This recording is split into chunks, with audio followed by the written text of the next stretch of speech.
Rakhine রাজ্যে কিছুদিন বন্ধ থেকে রোববার রাত থেকে গতকাল সোমবার ভোর পর্যন্ত থেমে থেমে বিস্ফোরণের বিকট শব্দ ভেসে আসছে। এমন পরিপ্রেক্ষিতে সীমান্তের ৩০টি পয়েন্ট দিয়ে দালালদের সহায়তায় রোহিঙ্গা অনুপ্রবেশ বেড়েছে। এ তথ্য জানিয়েছে টেকনাফ পৌরসভার সাবেক ভারপ্রাপ্ত মেয়র মোহাম্মদ ইসমাইল। মিয়ানমারের জান্তা বাহিনী ও সশস্ত্র বিদ্রোহী গোষ্ঠী আরকান আর্মির চলমান সংঘাতে রোহিঙ্গাদের উপর নির্যাতনের মাত্রা এখনও কমেনি।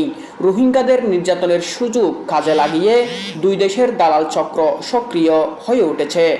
অভিযোগ উঠেছে ২০ থেকে ৩০ হাজার টাকা থেকে শুরু করে লাখ টাকা পর্যন্ত নিয়ে রোহিঙ্গাদের বাংলাদেশের অরক্ষিত সীমান্ত দিয়ে গোপনে অনুপ্রবেশ করিয়ে যাচ্ছে এই দালাল চক্র। দালালরাই তথ্য দিচ্ছে প্রতিদিন হাজারের উপরে রোহিঙ্গাদের অনুপ্রবেশ ঘটেছে। সেই হিসাবে আগস্ট মাস থেকে এই পর্যন্ত ৫০,০০০-এর বেশি রোহিঙ্গা এরই মধ্যে আইনশৃঙ্খলা রক্ষাকারী বাহিনীর চোখ ফাঁকি দিয়ে বাংলাদেশে ঢুকছে।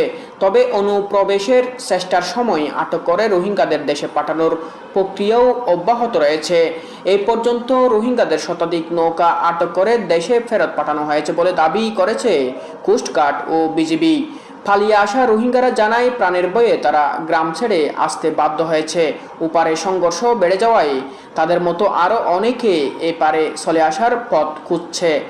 মংডুর, নলবন্যা ও মেরুল্য এলাকায় তাণ্ডব চালাচ্ছে আরকান আর্মি। তারা ২০০টি ঘরে আগুন দিয়েছে। তাদের গুলিতে ২০ রোহিঙ্গা গুরুতর আহত হয়েছে।